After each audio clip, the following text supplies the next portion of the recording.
Meus irmãos, boa noite a todos. Nós vamos dar sequência ao nosso culto, vamos aprender um pouco mais da palavra. Como Mateus disse durante os louvores, nós estamos numa série de mensagens. O tema dessa série é Você Tem um Chamado. Essa série se baseia em Mateus 28, do 18 ao 20. Temos, talvez, essa é a terceira pregação da série.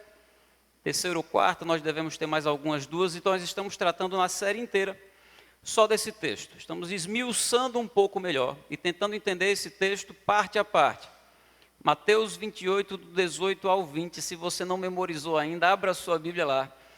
E se o pessoal da projeção puder projetar aqui, ajuda muito. Mateus 28, do 18 ao 20.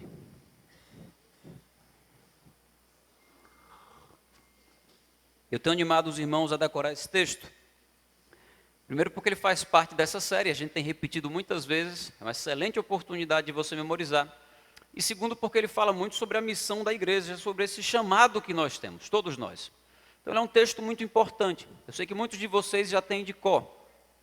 A versão da NVI diz assim: então Jesus aproximou-se deles e disse: foi-me dada toda a autoridade nos céus e na terra.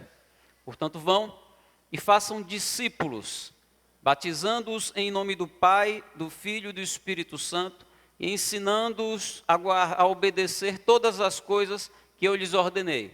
Eu estarei sempre com vocês até o fim dos tempos. Nós começamos essa série falando sobre a ordem que Jesus deu. Jesus disse: vão e façam discípulos. Nós entendemos então o que significa ser um discípulo de Jesus. Depois nós falamos sobre as condições que Jesus estabeleceu para alguém se tornar um seguidor dele. Aí Jesus disse ainda: batizando-os em nome do Pai, do Filho e do Espírito Santo, e ensinando-os a obedecer todas as coisas que eu lhes ordenei. Então, no último culto, nós falamos sobre o batismo. O batismo como um aspecto inicial importantíssimo na formação de um discípulo de Jesus. Foi explicado naquele domingo que a salvação não acontece através do batismo, como prega o credo e a crença católica. Foi dito então que a salvação acontece pela graça mediante a fé, e nós falamos um pouco sobre o sola gratia, ou somente a graça de Deus. Ninguém é salvo através do batismo, mas todo salvo precisa ser batizado. Para ser batizado, uma pessoa precisa entender o que é o batismo, e ela precisa apresentar fé e arrependimento. Alguém que não entende bem o que é o batismo, ou alguém que não apresenta fé e arrependimento, não pode ser batizado. E eu precisei deixar isso muito claro no último culto, para poder então entrar no tema da mensagem desse culto, de modo que há uma relação direta entre a última pregação e essa. E o tema da mensagem de hoje é anunciando o Evangelho. Eu quero falar sobre o evangelismo. Por isso era importante tratar sobre a questão da salvação e o que representa o batismo. Eu disse que o batismo é o selo da nossa salvação, que aconteceu pela fé, pela graça de Deus mediante a fé. O batismo é o selo desse novo nascimento, o selo da nossa união com Cristo. Portanto, ninguém pode ser batizado se não for convertido. Mas como alguém vai se converter sem crer em Jesus? E como alguém vai crer em Jesus sem saber quem é Jesus? E como alguém vai saber quem é Jesus se não houver quem pregue? Esse é o argumento que Paulo usa em Romanos capítulo 10. Dessa forma, a ordem de Jesus, ao dizer vão e façam discípulos, começa com a proclamação do Evangelho. E a pergunta desafiadora e retórica é: como é que está a minha vida e a sua vida nesse aspecto? Da evangelização. Será que nós temos evangelizado como deveríamos? Outra pergunta importante: que evangelho nós temos pregado? Por mais que você diga: olha, eu estou pregando o evangelho com muita frequência. Mas qual é a qualidade dessa mensagem? Ou o que é que você tem dito para as pessoas? Há uma frase de efeito muito famosa. Deixa eu ver se eu lembro dela direito. Ela diz assim: pregue em todo tempo. Se necessário, use palavras. Você já ouviu essa frase de efeito? Eu não só ouvi, como eu já repeti muitas vezes. E eu não acredito hoje que essa frase de efeito seja coerente com aquilo que a Bíblia ensina. O que esse pensamento está querendo dizer? Pregue em todo tempo. Se necessário, use palavras. É assim, o seu testemunho precisa ser tão forte que você não vai precisar nem falar. As pessoas vão olhar para a sua vida e vão dizer: aí, ó, o evangelho visto na vida dessa pessoa. E essa frase faz o papel dela, é uma frase de efeito. Chama atenção, traz algum tipo de impacto. Mas eu penso que ela não é coerente com aquilo que a Bíblia ensina. E por isso a gente tem que ter cuidado com algumas frases de efeito, porque às vezes elas acabam nos confundindo.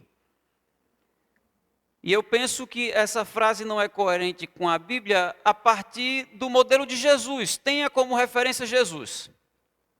Jesus foi um homem perfeito. 100% perfeito e a vida toda perfeito. 1 Pedro 2,22 diz que ele nunca pecou e nenhum engano se achou na sua boca. Mas ainda assim, embora Jesus tivesse um testemunho perfeito, as pessoas não se convertiam simplesmente por olhar ou por ver Jesus multiplicando pães, ou por ver Jesus manifestando atos de bondade. Jesus precisou sair por aí dizendo: arrependam-se, porque o reino de Deus está próximo. Jesus não pregou só com a sua vida. Jesus usou palavras. E se teve um homem que usou palavras, foi Jesus. Ele ensinou não só com as suas atitudes. Jesus ensinou com palavras, embora as suas atitudes e seu testemunho fosse perfeito. E eu não estou dizendo com isso, de forma alguma, que o testemunho não é algo importante. É importante e muito importante. É o nosso testemunho de vida que dá autoridade à nossa pregação, autoridade às nossas palavras. É o nosso testemunho de vida que muitas vezes chama a atenção das pessoas. Mas testemunhar com a nossa vida não é a mesma coisa que evangelizar. E eu quero fazer distinção entre essas duas coisas e falar sobre a importância de ambas. Se você puder, abre em Atos capítulo 1, versículo 8.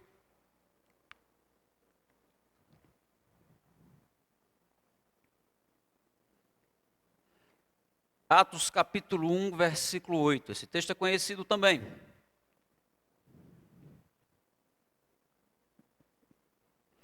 Atos 1, 8 tem o texto aí. Ele diz: mas recebereis poder ao descer sobre vós o Espírito Santo. E sereis minhas testemunhas, tanto em Jerusalém como em toda a Judéia e Samaria, e até os confins da terra. Vocês receberão poder ao descer sobre vós o Espírito Santo, e vocês serão o quê? Minhas testemunhas. Aí alguém pode usar esse texto para dizer assim: mas Davi, a partir desse texto, testemunhar, ou ser uma testemunha de Cristo, não seria a mesma coisa que evangelizar? Porque quando Jesus diz: vocês serão minhas testemunhas, nesse texto, isso não aponta para a evangelização? Será que é isso mesmo? Deixa eu explicar para você. No Novo Testamento, a palavra grega para testemunhar é martíria. É de onde vem a palavra mártir e de onde vem a palavra martírio. Essa palavra quer dizer chamar a atenção para algo. Por exemplo, os primeiros cristãos, incluindo os apóstolos de Jesus, eles entenderam que o martírio, morrer e sofrer por causa de Jesus e por causa do Evangelho, era uma boa forma de chamar a atenção para a mensagem de Cristo. Esse seria um meio para tornar o reino de Deus mais visível para os incrédulos. No contexto de Atos 1, quando nós lemos o versículo 8, Jesus estava indo para a glória. Jesus já tinha morrido e ressuscitado e estado com seus discípulos. Ele estava então se despedindo dos seus discípulos para ser coroado rei do seu reino. E hoje nós podemos dizer que Jesus está sentado à destra de Deus, reinando em glória. No entanto, esse reino é invisível. Você pode olhar para um lado e para o outro, e onde é que está Jesus reinando? Você consegue ver?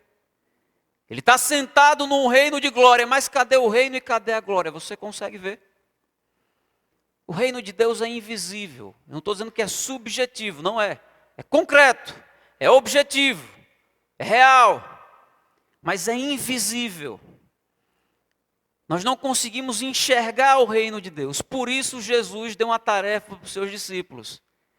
Vocês receberão poder ao descer sobre vós o Espírito Santo. E vocês serão minhas testemunhas. Isso serve para os discípulos e, consequentemente, para a igreja. O que Jesus estava dizendo é: tornem visível o meu reino invisível. Isso significa testemunhar.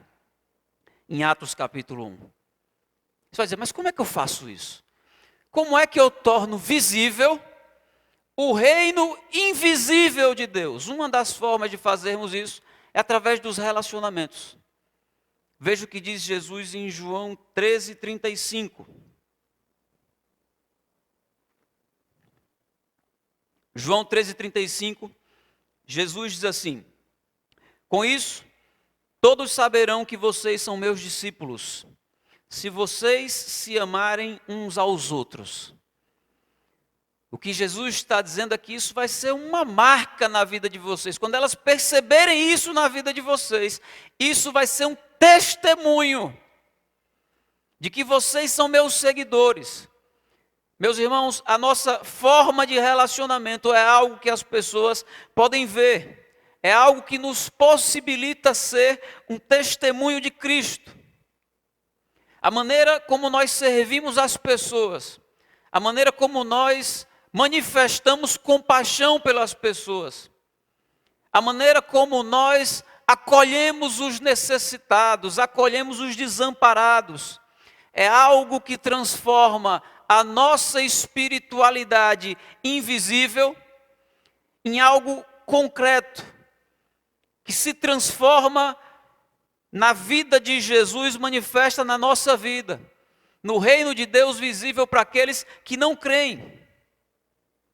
Isso é importantíssimo. Contudo, isso não é evangelizar. Sproul, que é um autor que eu gosto muito, ele diz assim, que a evangelização, em sua definição mais simples, é tornar o evangelho conhecido. O evangelho é a boa notícia de que Deus estava em Cristo, reconciliando consigo o mundo, não colocando sobre os homens os seus pecados. Mas por que alguém precisaria de reconciliação com Deus? Como alguém pode conseguir essa reconciliação com Deus? Que obra Jesus realizou para possibilitar essa reconciliação com Deus? Por que alguém precisa de fé e arrependimento para andar com Deus? As respostas a essas perguntas é o que a gente pode chamar de evangelização. É a proclamação verbal do evangelho. Isso significa que nós podemos ter um excelente testemunho. Nós podemos nos envolver com as pessoas, relacionar com as pessoas, alimentar os pobres e os necessitados, convidar pessoas para estarem num culto como esse, e ainda assim não estar evangelizando. Isso é importante ser dito porque há uma teologia muito forte, muito crescente nos nossos dias que diz assim: se você alimentar os pobres, você já evangelizou. você evangeliza fazendo ações sociais. Durante um tempo a teologia da libertação veio com essa proposta e hoje há algumas outras teologias também ensinando algo numa linha muito parecida. E o que eu quero dizer para vocês, meus irmãos, é que essas coisas, todas elas, são muito importantes. O Sproul vai dizer que elas ajudam a preparar o solo da evangelização. Muitas vezes torna o evangelho mais atraente para as pessoas e as pessoas se abrem mais para ouvir. Isso serve muitas vezes para chamar a atenção das pessoas, mas isso não é suficiente, porque não proclama o evangelho. Essas práticas e esse testemunho pode apontar para Jesus, pode mostrar algo da vida de Cristo, mas ainda assim, as pessoas não saberão da vida e da obra de Jesus se você não explicar para elas. Mateus pode sair pelas periferias de Natal, distribuindo sopa para crianças pobres. E alguém pode encontrar Mateus fazendo isso e dizer assim: puxa, que homem do coração bom. Olha que gesto nobre. Mas você acha que alguém passando pela rua, que olhar para Mateus de longe, distribuindo comida para as pessoas necessitadas, vai dizer assim: puxa, que gesto nobre, que homem bom. Agora eu entendi que Deus amou o mundo de tal maneira que deu o seu Filho unigênito, para que todo aquele que nele crê não morra, mas tenha a vida eterna. Só em ver ele entregando esse pão, a mensagem já entrou no meu coração. Não. Você não está comunicando isso, porque você está ajudando os pobres. E ajudar os pobres é algo muito importante, entendam. O que eu estou querendo dizer é que é preciso ir além disso. Davi, mas no meu trabalho, eu não sou corrupto, como as outras pessoas que estão lá. Que bênção! Você tem mais autoridade para pregar o evangelho, mas você não está pregando o evangelho, não. Você está dando um bom testemunho, isso é bênção. Mas você não está pregando o evangelho com as suas atitudes. Porque tem gente que não é nem convertida e também não se corrompe. Então isso é apenas um bom testemunho. É algo importante, mas é preciso ir além disso. Por que que as pessoas precisam de salvação? Como as pessoas podem fazer para ser salvas? Quem é o Salvador? Isso é evangelizar. É tornar claro para as pessoas essa mensagem do evangelho. Testemunhar e evangelizar são duas coisas importantíssimas e que não deveriam andar separadas, elas deveriam andar juntas o tempo todo. Mas de fato, elas não são sinônimas. Nós precisamos testemunhar, ter um caráter aprovado, mas nós precisamos também evangelizar. Ser capazes de explicar e de falar para as pessoas aquilo que Jesus fez e aquilo que Jesus faz. No entanto, nem todos nós somos evangelistas, mas todos nós precisamos evangelizar. Você entende isso? Isso tem a ver com os dons do Espírito Santo. Nós já falamos sobre isso no ano passado, se eu não estou enganado, numa série só sobre dons do Espírito Santo. Mas para tornar mais claro para os irmãos, fazer uma comparação, eu posso dizer assim: todo discípulo de Jesus precisa ensinar um ao outro. Você se converteu, você aprendeu algo novo na fé. E você precisa ter esse interesse de dizer: puxa, essa pessoa está me perguntando algo, eu vou compartilhar com ela. Estamos em aprendizado, estamos ensinando uns aos outros. Mas a Bíblia diz que alguns têm o dom de mestre. Já alguns receberam de Deus uma capacidade especial para ensinar. Isso não tem a ver com merecimento, isso tem a ver com a vontade do Espírito Santo, com graça. A Bíblia diz que todos nós precisamos servir. O reino de Deus é um reino de servos. Jesus nos chamou para ser servos. Mas a Bíblia diz que alguns receberam o dom do serviço. Ou seja, alguns se sentem mais impulsionados para servir a igreja de uma forma específica, ou para trabalhar para a igreja com um dom específico. Da mesma forma, todo discípulo de Jesus foi chamado para evangelizar, mas alguns receberam de Deus o dom de evangelizar, ou o dom de evangelista. E dá para essa pessoa uma capacidade maior. Todo discípulo de Jesus precisa evangelizar, por quê? Porque Jesus deu essa ordem, ele disse, vão e façam discípulos. Como é que você vai fazer discípulos sem evangelizar, sem pregar o evangelho? Então isso é para todos, mas o dom, de fato, é para alguns. Alguns que têm não só uma capacidade maior, uma graça de Deus maior para fazer isso, como um incômodo, é algo mais latente no coração daquela pessoa, é evangelizar, do que para a maioria das outras pessoas. Um exemplo de evangelistas, nós temos o D.L. Moody, um evangelista do passado, talvez um dos maiores nomes como evangelista. Nós temos mais contemporaneamente Billy Graham, que faleceu há poucos anos atrás. Esses são nomes mundialmente conhecidos. Teria alguns outros grandes nomes de evangelistas que ficaram conhecidos no mundo todo. Mas, numa medida menor, talvez você conheça alguém que também tem esse dom de evangelista. Talvez essa pessoa esteja perto de você, embora não na mesma proporção que esses evangelistas mundialmente famosos, mas é alguém que tem esse desejo maior de evangelizar e é algo quase insuportável para essa pessoa, no sentido de que ela não consegue não evangelizar. Pode ser a melhor hora, pode não ser a melhor hora, essa pessoa não é algo irresistível para ela. Nós temos um irmão, eu não sei se ele está aqui hoje, o irmão Assis. Ele é alguém que tem esse sentimento no coração dele. Aí ele foi falar comigo, disse, pastor, eu queria conversar com você porque Deus colocou aqui um sentimento no meu coração e um sonho. Aí a gente marcou, ele veio para cá um dia, ele disse assim, é porque eu tenho uma família que mora no interior, eu venho de lá. E aí eu tenho esse sonho que Deus colocou no meu coração, a gente juntar alguns irmãos, para a gente ir para esse interior, para a gente evangelizar lá. Aí eu ouvi ele falar, eu falei, tá bom, depois a gente vê se organiza um grupo. E organizações desse tipo dá um pouco mais de trabalho, mas a gente vê se organiza aí um grupo de alguns irmãos, talvez até um ônibus, e a gente vai lá pregar para a sua família. Ele disse, não, pastor, você não entendeu não. Não é pregar para a minha família não, eu quero pregar para a minha família também.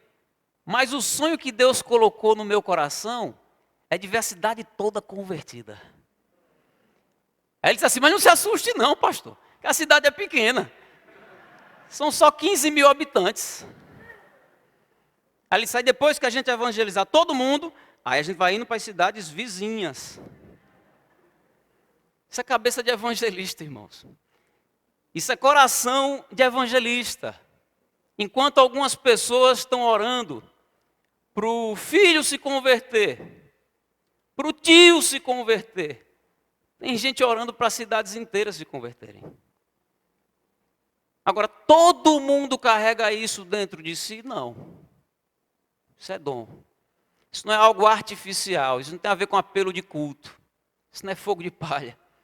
Isso é algo que o Espírito Santo coloca no coração de algumas pessoas. É algo muito belo. É algo que anima muito a fé da igreja. É algo que nos anima a querer evangelizar mais. Mas é algo que só tem valor se o Espírito Santo colocar no nosso coração. Senão, não tem nenhum tipo de eficácia. Então entenda, talvez você não seja um evangelista. Talvez esse não seja o seu impulso mais forte. Mas todo discípulo de Jesus precisa evangelizar. Essa prática do evangelismo recebeu um estigma muito ruim, uma marca muito ruim, pela maneira como o evangelismo aconteceu durante muito tempo, especialmente em algumas igrejas. Por exemplo, talvez alguns de vocês já tenham passado por isso, visto isso, ou até feito isso. A pessoa usa de constrangimento para poder pregar o evangelho para alguém. Aí você está evangelizando e você dá uma pressionada na pessoa. Ou até algum tipo de insensibilidade em relação à maneira de falar de Jesus para outra pessoa. Outros evangelizaram como se estivesse batendo uma meta. Aí o camarada sai distribuindo folhetos, olha, aqui de Jesus, e você eu já dei, aí vai passando, não pergunta nem o nome da pessoa, não tem interesse nenhum pela pessoa, ele quer distribuir 100 folhetos para no fim do dia dizer assim, bati minha meta, hoje distribuí 50 folhetos, 100 folhetos, e aí pronto. Ele não tem paixão pelas pessoas, ele não é movido por compaixão. E isso tudo trouxe algumas marcas muito ruins em relação ao evangelismo, ou pessoas que se comportam com o outro e abordam outras pessoas como se fosse um vendedor que está querendo manipular o cliente para ele responder aquilo que ele já quer que você responda.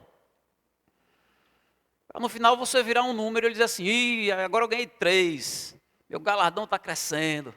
Alguns ainda se gabam, rapaz, esse ano eu ganhei 20, aí ele fica numa competição. E o que importa é a pessoa simplesmente dizer, não, eu quero Jesus de qualquer forma. Isso trouxe uma marca muito ruim para falar sobre evangelismo. Quando a gente fala de evangelismo em alguns lugares, tem gente que já fica, isso aqui é algum tipo de apelo assim bem chato ou bem desconfortável, que eu não tenho muito interesse em fazer. E de fato não precisa acontecer dessa forma. Hoje em dia, a maneira como nós evangelizamos ou os meios pelo qual nós podemos usar para evangelizar, anunciar a mensagem de Cristo é muito diversa. Esse evangelismo, ele pode acontecer, por exemplo, pela televisão. Um pregador que está anunciando o evangelho. Ele às vezes acontece pelo YouTube.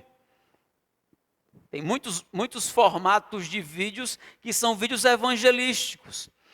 Ele pode acontecer através da distribuição de uma literatura. Você comprou um livro, que é um livro evangelístico, e você deu de presente para aquela pessoa, cheio de segundas intenções. Eu quero que o fulano leia.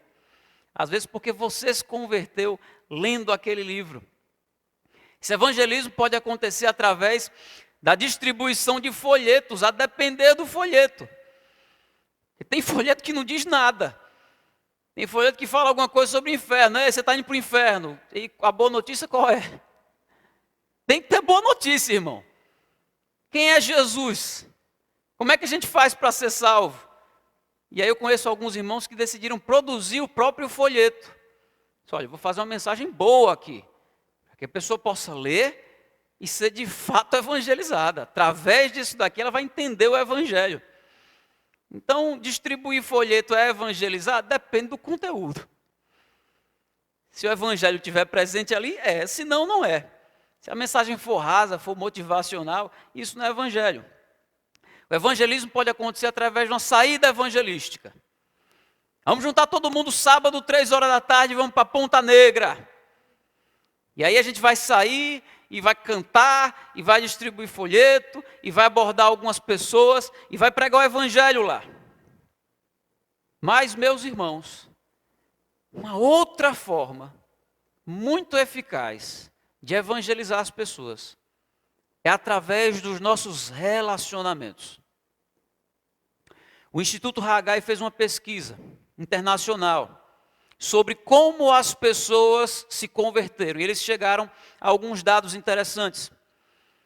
Eles dizem, através dessa pesquisa, que praticamente 20% das pessoas se converteram através de evangelismo público, programas de TV, filmes cristãos, literaturas cristãs, pregações, rádio e trabalho pessoal do pastor. Quando o pastor vai direto na casa da pessoa e evangeliza. 20% se converteu dessa maneira. E os outros 80% se converteram através de amigos e de parentes.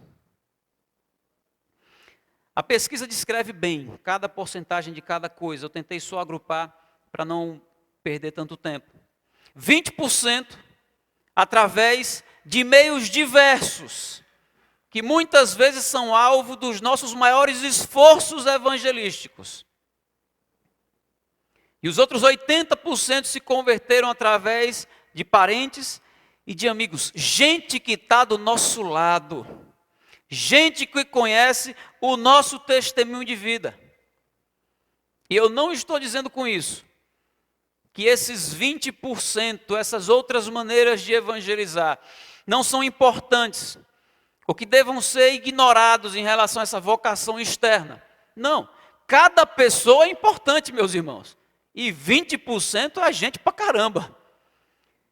Então, é válido sim, evangelizar através de literatura, evangelizar através de vídeos, evangelizar através de pregações em praças públicas, de pregações em praias, evangelizar através de uma cantata de Natal, como nós tentamos fazer. Contudo, como o nosso tempo e a nossa agenda geralmente não é tão disponível assim, eu penso que é interessante a gente tentar priorizar, dar um foco aos nossos esforços evangelísticos. E eu acredito, meus irmãos, que esse esforço deva ser em direção desses 80%, dos nossos amigos e dos nossos parentes. Eu vou dizer de novo para ficar claro, eu não estou dizendo que as outras formas de evangelismo não são importantes e a gente não deva buscar. Não é isso. Eu estou dizendo que muitas vezes entra semana, sai semana, e a gente não tem tempo para sair da rotina, sair da agenda, ter algum outro tipo de programa, para ir para uma praça e para ter outro tipo de abordagem. No entanto, essas pessoas que estão ao nosso redor fazem parte do nosso dia a dia. Quando Jesus diz em Mateus 28, o texto que nós lemos, ele diz: vão e façam discípulos. A versão da Almeida traduz como ide e fazei discípulos. Mas no grego, a melhor tradução é indo, façam discípulos. Está no gerúndio. É indo. Enquanto você está vivendo, enquanto você está trabalhando, enquanto você está jogando, enquanto você está conversando, enquanto você está almoçando, faça discípulos, pregue o evangelho. Pregar o evangelho precisa se tornar nosso estilo de vida. E o canal mais fácil para fazermos isso é através dos nossos amigos e dos nossos familiares, porque enquanto nós estamos indo e vivendo e trabalhando e jantando, são eles que estão ao nosso redor, meus irmãos. São eles que estão perto de nós. E aqui entra uma necessidade fundamental, na minha opinião, para evangelismo. É mais fácil pregar um folheto e dizer: está aqui, Deus te abençoe, depois leia, isso é importante, aí não vai perder sua salvação. Desafiador mesmo é quando eu tenho que ser amigo daquela pessoa. Desafiador é quando eu preciso me relacionar para poder evangelizar. E eu penso que Deus quer que nós andemos por esse caminho. Agora deixa eu lhe perguntar. Se você vai evangelizar o seu amigo e o seu familiar, como é que você vai evangelizar o seu pai, se você tem ressentimento dele? Você tem raiva do seu pai. Como é que você vai evangelizar? É mais fácil dar o folheto e ir embora, né, não, irmão? Do que ter o caráter transformado. Como é que você vai evangelizar o seu amigo do trabalho? Se ninguém gosta de você no trabalho. Você é antipático, você é arrogante. Você não é uma pessoa agregadora. Você é alguém que repele as pessoas. Como é que você vai evangelizar a pessoa, a moça que trabalha lá na sua casa, fazendo a limpeza, se você é injusto com ela? Como é que você vai evangelizar o seu parente, se na família você é conhecido como confuseiro? Isso tem um preço. E aí entra o testemunho, junto com o evangelismo. Para entregar a folheta é só entregar e ir embora. Mas para evangelizar teu pai, e teu filho, e teu irmão, ele te conhece, meu querido. É preciso desenvolver algo mais aí. E o relacionamento é algo importantíssimo nesse processo. Atos capítulo 2, versículo 41. Abra sua Bíblia aí, por favor.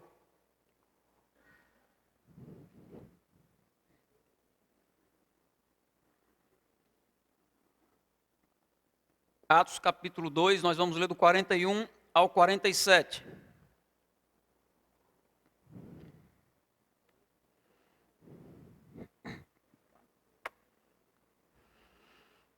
Vou explicar o contexto para vocês. Os apóstolos receberam o Espírito Santo. A igreja recebeu o Espírito Santo, os discípulos de Jesus. Uma multidão se formou ao redor deles. E aquela multidão se converteu. Nós vamos ver nesse texto como é que eles viviam. Mas deixa eu perguntar, como é que eles se converteram? É porque eles olharam para Pedro e disseram assim: que homem de caráter, eu quero receber Jesus. Não foi assim não. Pedro começou a dizer: olha, esse Jesus a quem vocês crucificaram, Deus o fez Senhor e Cristo. E ele começa a falar sobre Jesus. E as pessoas dizem assim: irmão, o que precisamos fazer para ser salvos? Você entendeu? Isso é evangelizar. E agora como é que eu faço? Aí Pedro evangeliza aquelas pessoas. E 3.000 pessoas se convertem. Versículo 41. Os que aceitaram a mensagem foram batizados.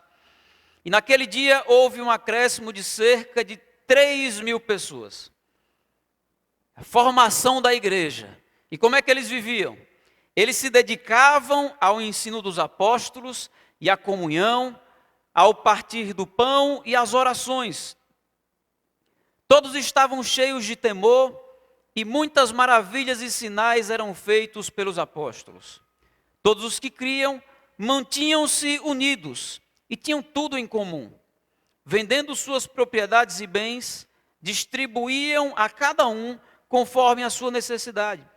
Todos os dias, continuavam a reunir-se no pátio do templo.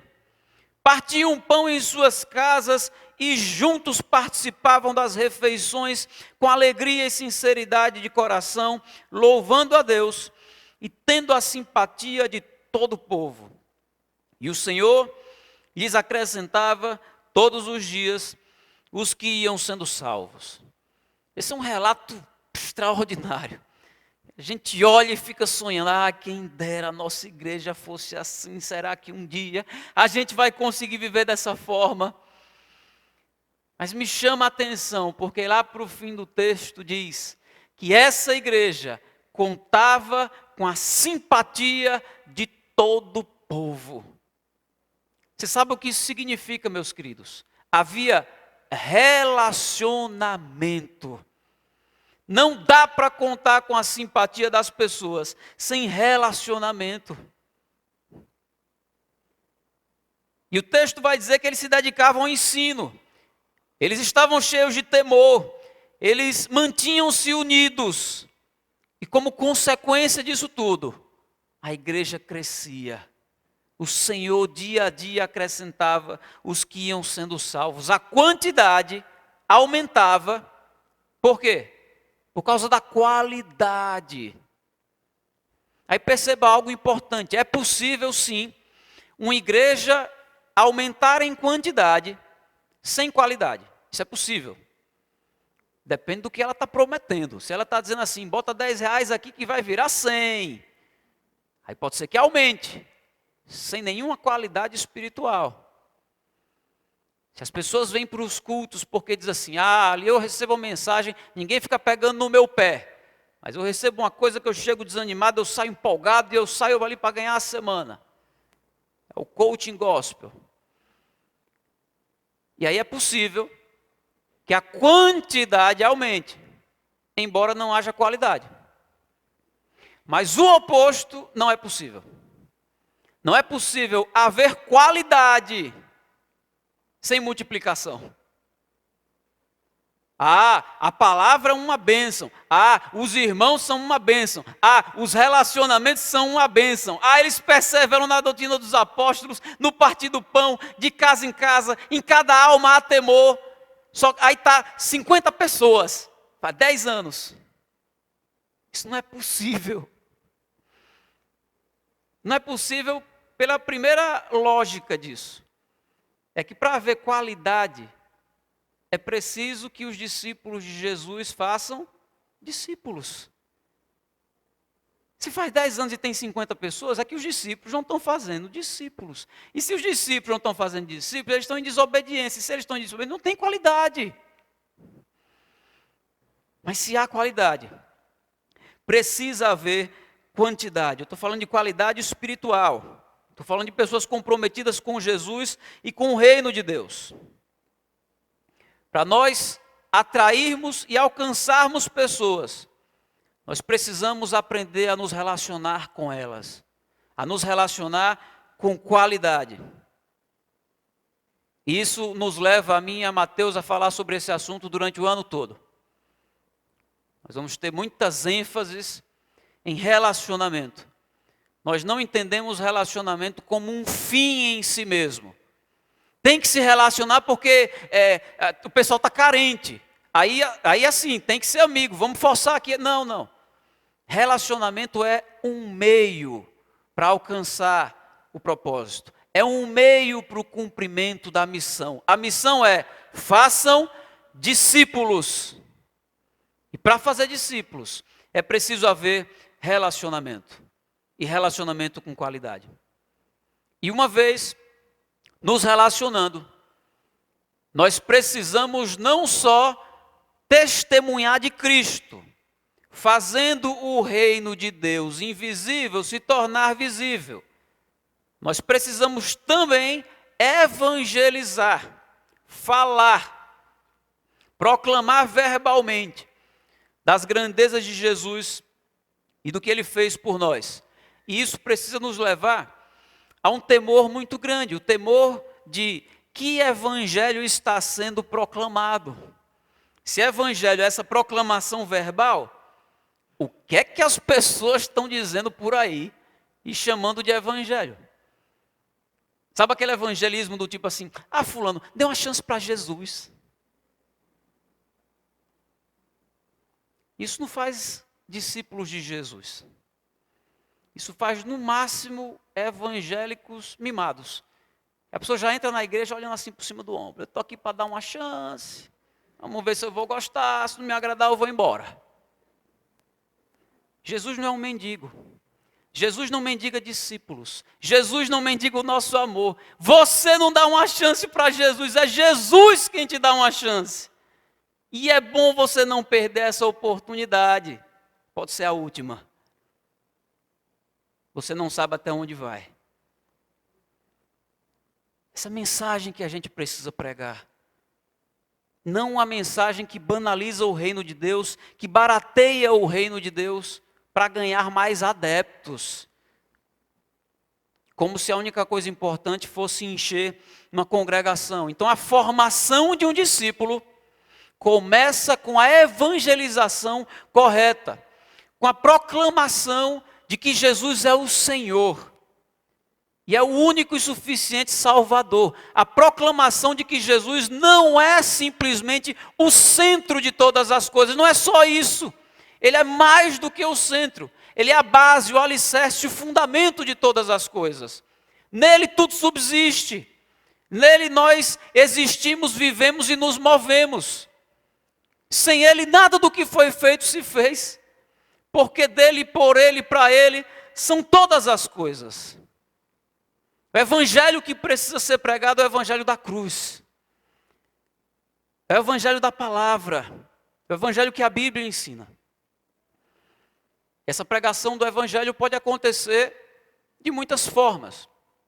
Sproul, ele diz assim: em última instância, evangelização tem menos a ver com o método e mais a ver com a mensagem proclamada. E eu concordo.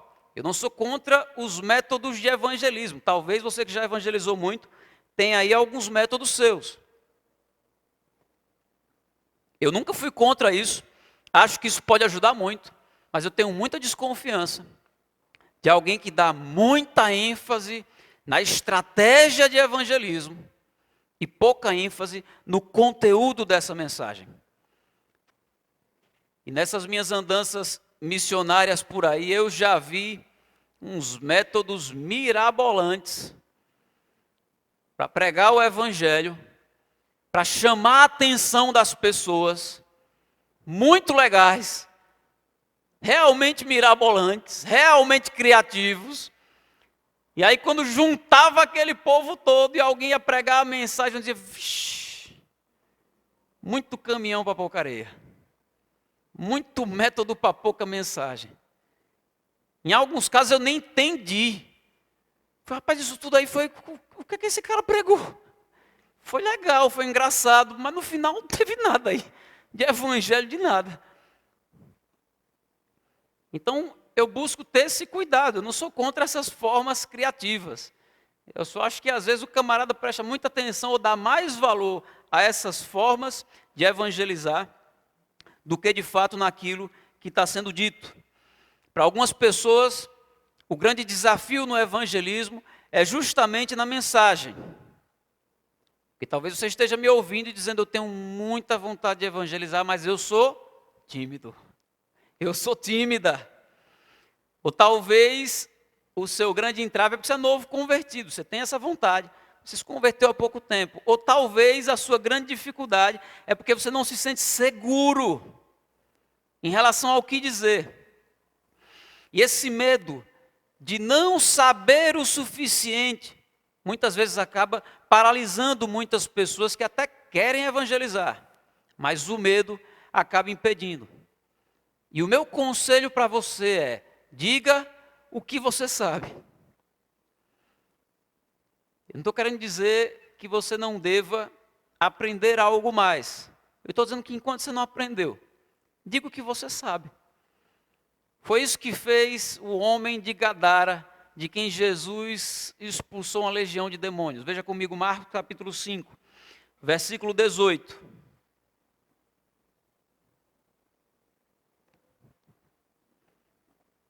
Marcos capítulo 5, nós vamos ler do 18 ao 20.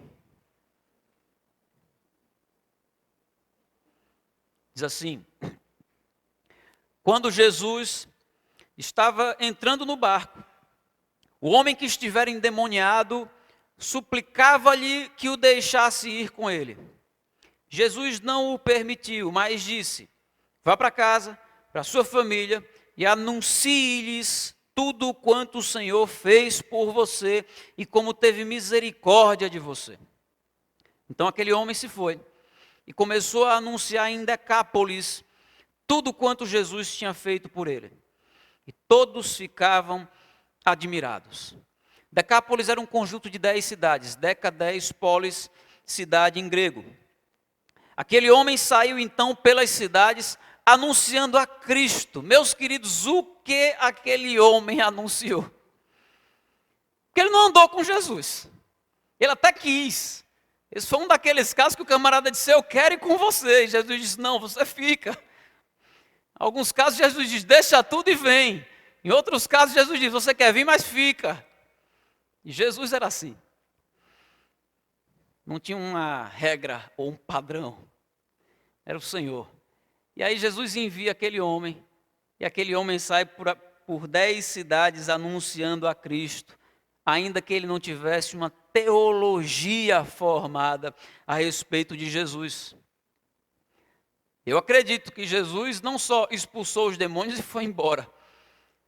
Jesus certamente ensinou algo àquele homem, mas ele não tinha um curso teológico não, irmãos. Ele nem tinha muita convivência com Jesus. Aí Jesus diz, vá para onde? Não é para a cidade, não. Vá para onde? Para a sua casa. Você pode ir por 10 até por 20 cidades. Mas comece na sua casa. Não é bom, não? Comece na sua casa, para a sua família.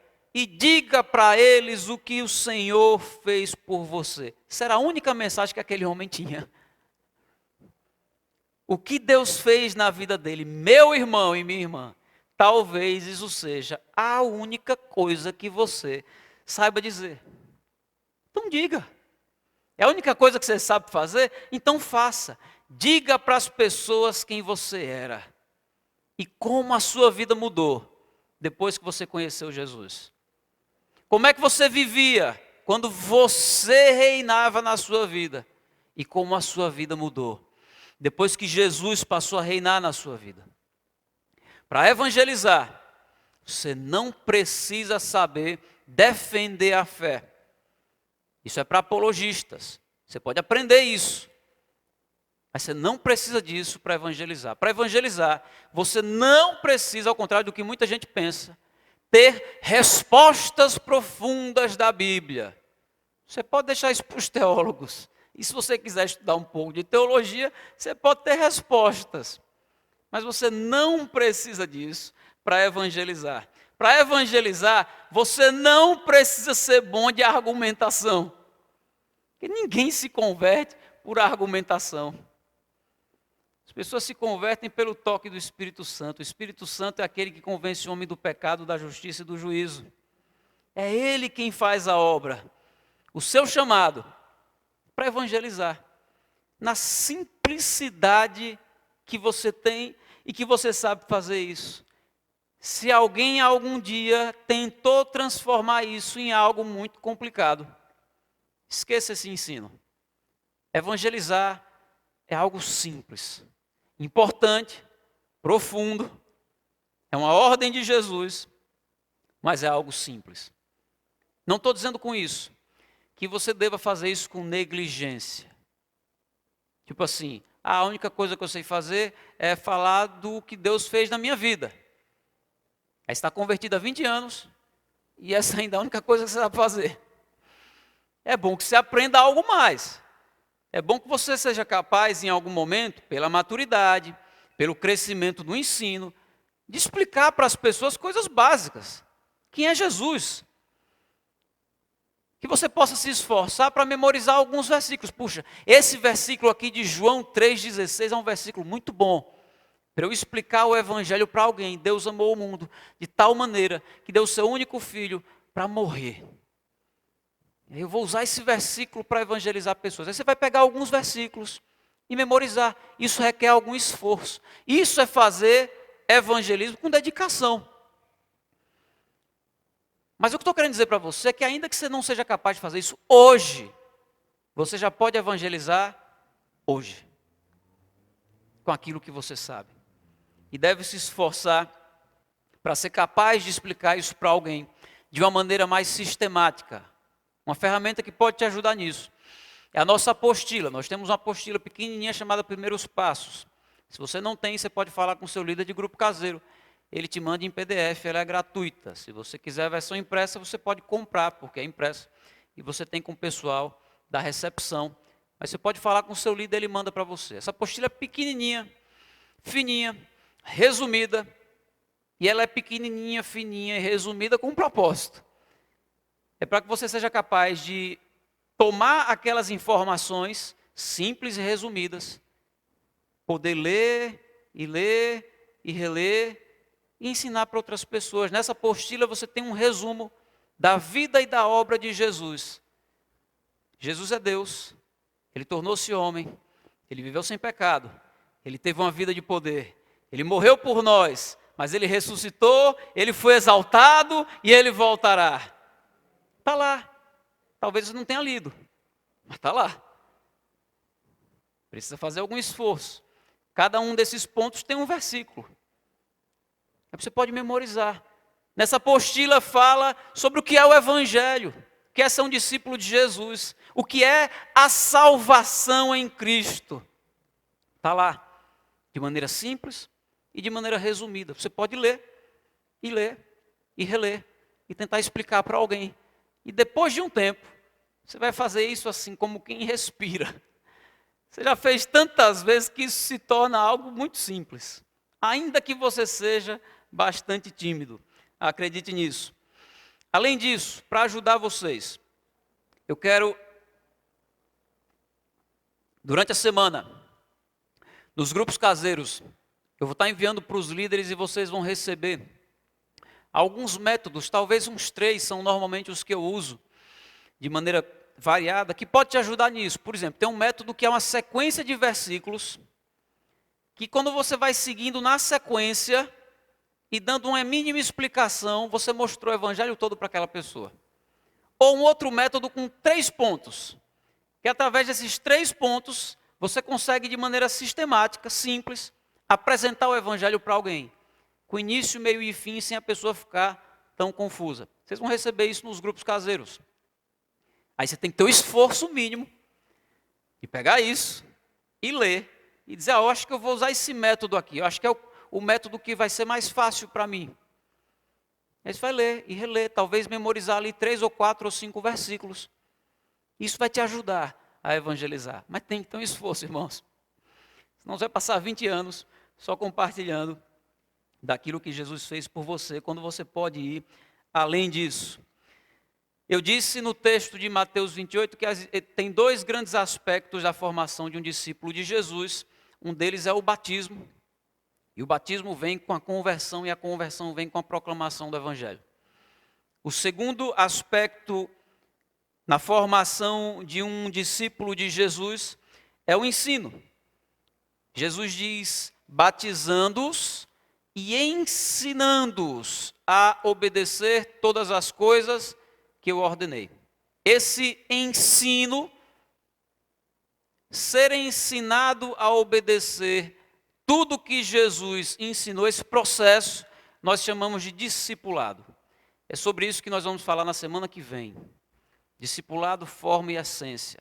Não deixe de vir, é muito importante para a vida da nossa igreja e para aquilo que nós queremos construir para o futuro. Se você está sentindo falta de alguém hoje, chame essa pessoa, dê aquela arrastada nela, para ela não faltar. Quero te desafiar, para essa semana você evangelizar alguém. Talvez seja um desconhecido que Deus vai colocar no seu caminho, mas talvez seja o vizinho que vai na sua casa com muita frequência, aquele grande amigo, aquele irmão, aquela irmã, aquele tio que você conhece há tanto tempo e com quem você tem tanta amizade. Vamos orar? Fique de pé, por favor.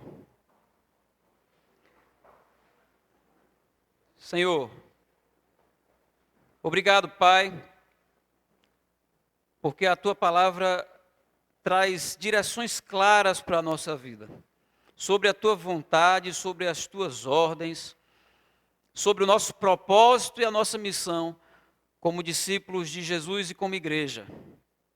Nos ajude, Pai, em nome de Jesus, a cumprirmos com essa missão, a sermos fiéis, a não sermos negligentes, a nos dedicarmos a isso, a amarmos as pessoas, os perdidos, como Jesus amou.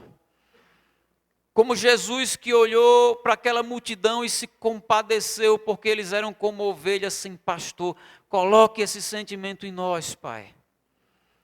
Para que não haja em nós indiferença a essas pessoas que se perdem, a essas pessoas que têm sofrido por não conhecer ao Cristo. Nos ajude, Senhor. Nos mova como igreja. Nos ensine a nos relacionar, para que a nossa vida não seja uma razão das pessoas se afastarem do Senhor, mas um motivo para as pessoas se aproximarem de Ti e ouvirem do Teu Evangelho. Que as pessoas se sintam atraídas pelo nosso testemunho e bem instruídas pelas nossas palavras. Em nome de Jesus. Amém.